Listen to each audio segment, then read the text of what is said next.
Hi, my name is Robin Tumbleweed Bolin. I'm going to tell you a little bit about myself and who I am because a lot of people just see me as a schizophrenic shit poster online and they don't take what I'm saying at face value, as you can clearly see, and as I anticipated with my last video. So, a little bit about me. When I was 11, I set the world record for climbing Mount Kilimanjaro. Now, you can't open your Guinness Book of World Records for the year 2005 and go in and see that because Guinness Book of World Records doesn't recognize records that are breaking the law. And it was illegal for an 11-year-old to climb Mount Kilimanjaro when I set the record. So, my legacy has been mostly admonished by society. But it doesn't change the fact that when I was 11, the Congo chased me through Africa and I was smuggled throughout certain checkpoints in Tanzania because the Congo is after someone who broke the law in setting the world record for climbing Mount Kilimanjaro. This made me famous temporarily, though I'm now forgotten in most of Africa in Africa for being the youngest person to ever climb Mount Kilimanjaro at age 11. I dyed my hair pink when I had braces, and this was about like 6 months after I set the world record. And I was an inspiration to African women all throughout the country. A lot of people thought I was a woman because I come from Portland, where people are sexually androgynous. And so most people, it's not uncommon here for most people to have long hair and be men and short hair and be women. So I grew up with the style that my hair was usually longer than some of the other girls in my class. When I was a child, I helped instate and author the Children's Bill of Rights in Portland, which basically is a rule of safety standards that every child in the state should reasonably expect to have, like a free lunch at school and a place to sleep that's safe at night.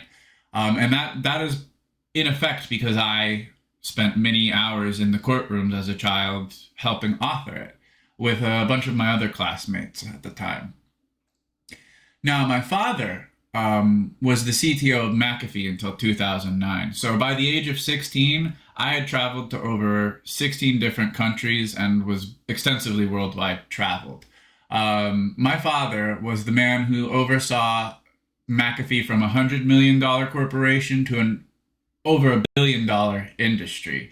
He's also the man, if I have my story correct, that invented the program, opened this program with another program. So if you've ever been doing something on your computer and you opened up a program with another program, that exists because of my father.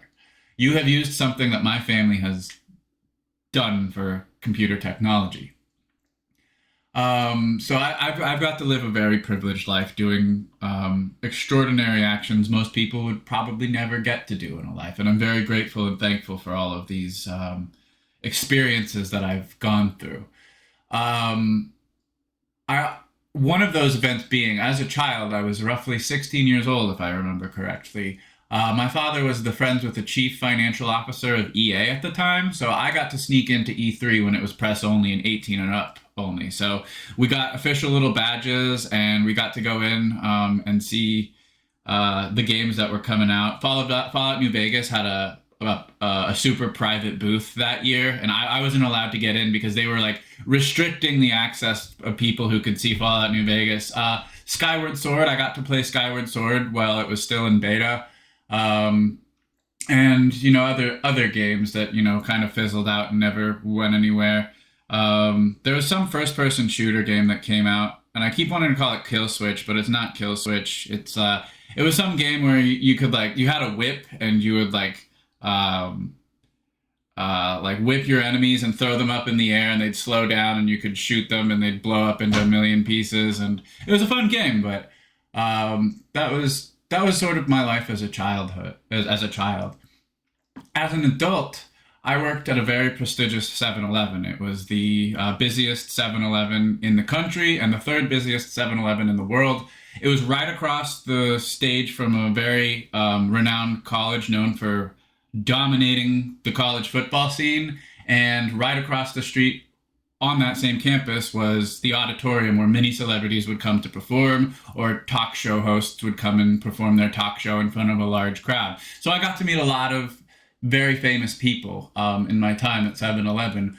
Well, some of those people being Die Antwoord, famous South Africans. It was kind of a really funny event in retrospect. They came in and they talked to me about Kilimanjaro, and I told them that I set the world record, and they got furious with me. They did not believe it. Most of the stories I tell, nobody ever believes me. That's kind of the curse of my life is I can come out here and I can tell you true experiences of my life, and everyone will call me schizophrenic. Or say that I'm making it up or that it's all a lie. But I swear on my mother's life that this is all true. Die Antwoord came in.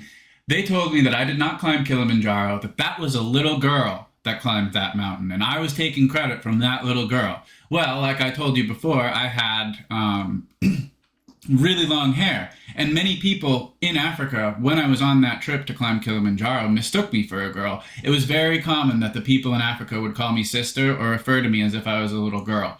But I was a man. I was a boy. I guess I became a man before most boys grow up because at age 11, I had already completed a feat of strength that most people will never do in their life.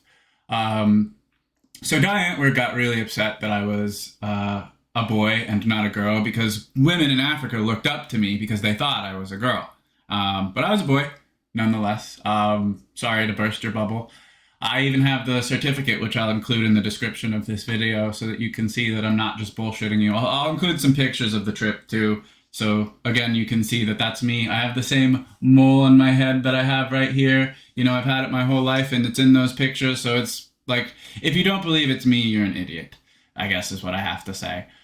So Belle is not the first famous person I've met. Belle Delphine, in my last video, I stated how I've come into contact with Belle Delphine on multiple occasions and how I know Belle Delphine is Gargura. Belle is not the first famous person I've met. She's not even the first famous South African person I've met. I'm currently in a Red Cross blood donation group with rapper, mogul, philanthropist Snoop Dogg, saving over 90 lives together. I've donated over a gallon of blood, and you can see right here I have my gallon of blood pin from the Red Cross.